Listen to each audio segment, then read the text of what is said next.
Hai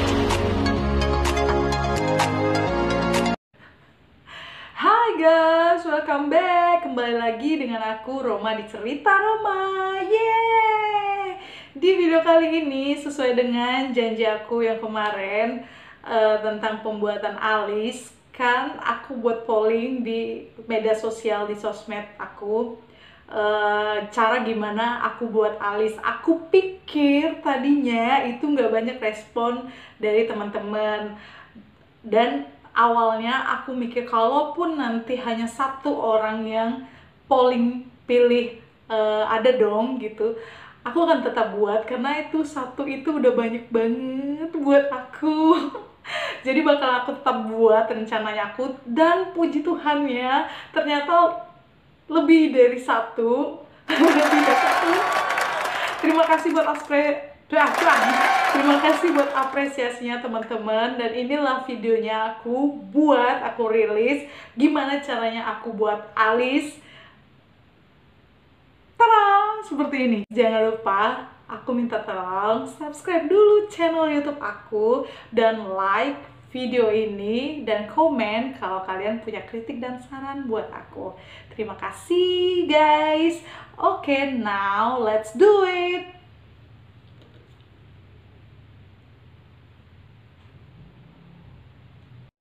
Cara yang pertama supaya kita mudah untuk menggambar alis dan dia jadi punya runcing begini, harus kita gambar. Di sini aku pertama praktekkan yang di kanan, aku akan pakai pensil alis yang seperti ini, dan yang kiri aku pakai alis yang dari pensil alis yang seperti biasa. Aku pertama pakai dari Innisfree ini.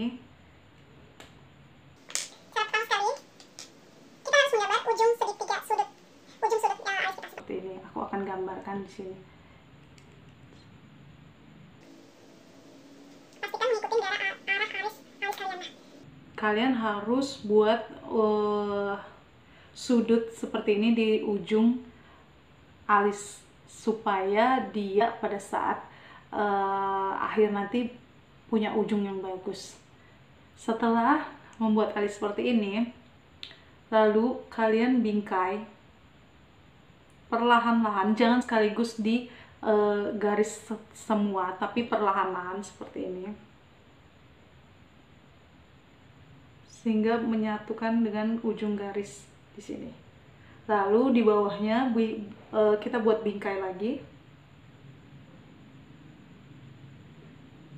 Ingat ya, dia jangan langsung di garis satu seperti itu, supaya garisnya lurus, karena kalau sekali garis lurus gini itu kadang nggak lurus, jadi harus diarsir gini sampai. Nah, setelah bentuk alisnya seperti ini jadi, barulah diisi semuanya. Setelah diisi full, lalu dirapikan dengan sisir aplikatornya. Oke, udah paham ya guys? Kita mulai sekarang ya. Aku pakai hari ini di alis aku yang sebelah kanan. Oke, let's do it. Langsung kita masuk. Sini aku gambar sudutnya.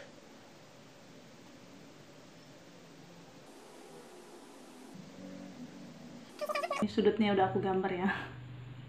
Lalu kita buat garis ke sini, dari dalam ke ujung luar, dari dalam alis ke ujung luarnya.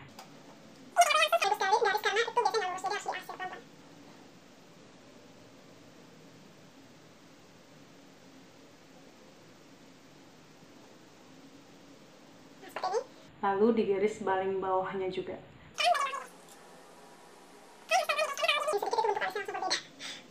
Mesti pelan-pelan banget. Oke.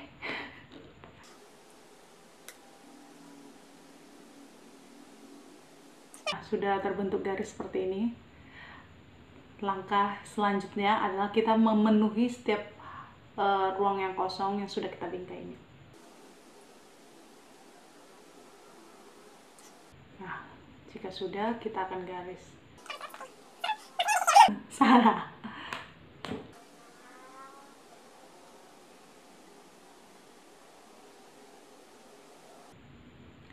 Jika masih ada yang bolong-bolong, belum terisi seperti ini, dan ini juga, kita harus isi lagi ya. Cukup diarsir aja antara kena dan tidak kena, supaya warna alisnya nggak terlalu menebal gitu. Lalu kalau misalnya ini kurang runcing dan menurut kalian kurang panjang, kita bisa tarik lagi dan luruskan dengan sesuai yang bentuk yang seperti ini. Usahakan di ujung dalam alis itu jangan terlalu tebal supaya dia terlihat tidak kayak aneh gitu loh. Jadi dia kayak agak pudar-pudar gitu. Seperti ini. Kalau misalnya dia ketebalan, kita bisa ambil kapas, baru agak kita begini, sehingga warnanya nggak begitu tebal. Terus kita cek lagi.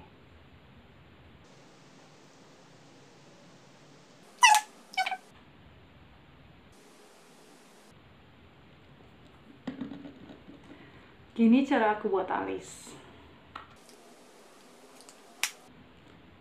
Misalnya kalau dia kurang rapi, kita bisa gunakan juga cotton bud di sini untuk merapikan.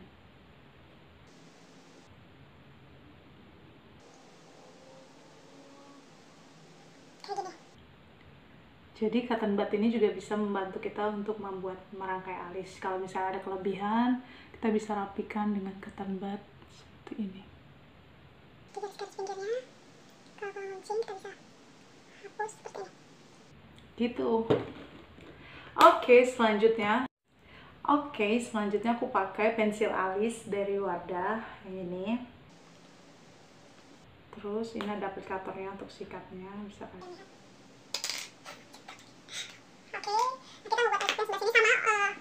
Caranya kayak yang aku buat tadi, jadi sudutnya dulu dia buat, baru garis atas dan bawahnya dibingkai, lalu setelah dibingkai baru kita isi. Oke, kita buat aja langsung.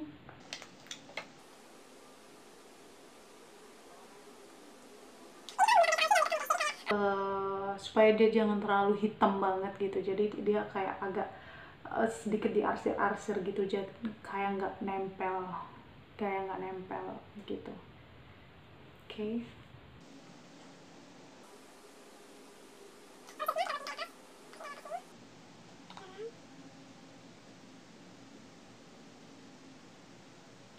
Buat di bawahnya.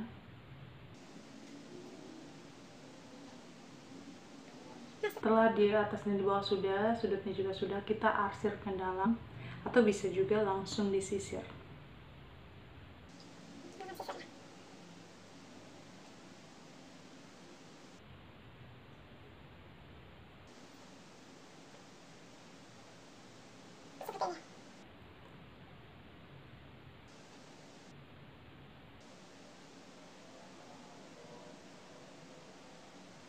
Setelah disisir, dia kan terlihat lebih menyatu ya.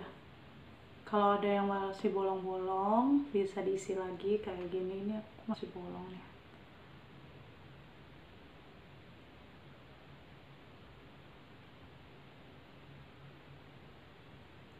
Lalu disisir.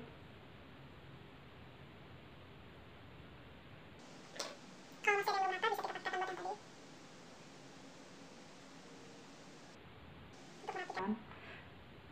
Oke. Setelah itu kita bisa buat ujungnya, sudutnya bisa lebih runcing lagi. Kalau sudah semuanya, untuk memastikan terakhirnya kita ambil untuk meluruskan runcing tadi. Sudah. Tinggal ditarik ke bawah.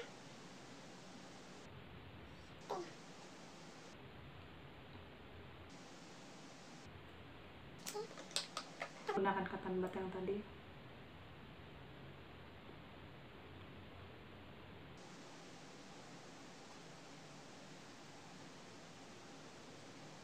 Udah jadi deh.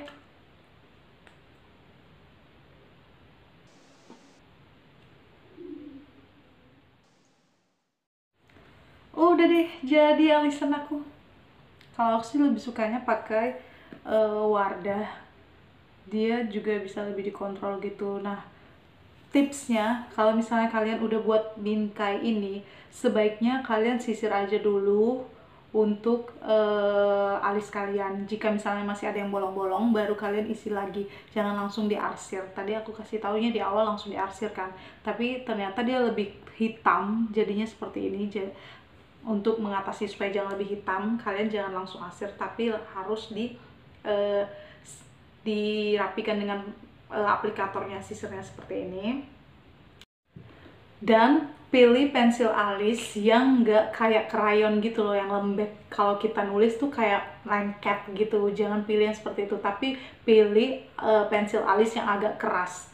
Dan kalaupun kalian udah terlanjur punya yang lembek gitu, maksudnya yang kayak krayon yang lembek, otak gue gitu, yang udah kayak mudah banget gitu loh kalau ditulis, kalian bisa menggunakannya tapi tipis-tipis banget, tipis-tipis antara nempel dan nggak nempel di alis kalian, supaya jangan terlalu ketebelan dan dia nggak nempel kayak krayon gitu. Nah, tipsnya itu dari aku, cara membuat alis dan cara memilih pensil alis yang bagus. Kalau bisa pilih pensil alis yang agak keras gitu. Dan ini aku punya juga lumayan termasuk agak seperti krayon. Kalian bisa lihat sendiri, cuman dia nggak terlalu hitam banget. Jadi masih enak diaplikasikannya dan nggak usah takut nempel banyak kayak krayon gitu. Masih bisa diandelin gitu lah. Oke, ini aja tips dari aku cara merangkai alis dan cara memilih pensil alis. Semoga bisa membantu teman-teman semua yang masih belajar merangkai alis. Sama kayak aku juga masih terus belajar untuk membuat alis, karena ini juga termasuk pelajaran yang susah. Apalagi kalau beda satu, beda yang lainnya tuh ya nggak masalah. Cuman kalau terlihat aneh tuh bisa mempengaruhi bentuk wajah kita, bener kan? Gitu guys. Oke, sekian video aku kali ini. Terima kasih buat teman-teman yang sudah nonton, semoga membantu. Jangan lupa subscribe di channel YouTube aku. See you on my next video. Bye bye.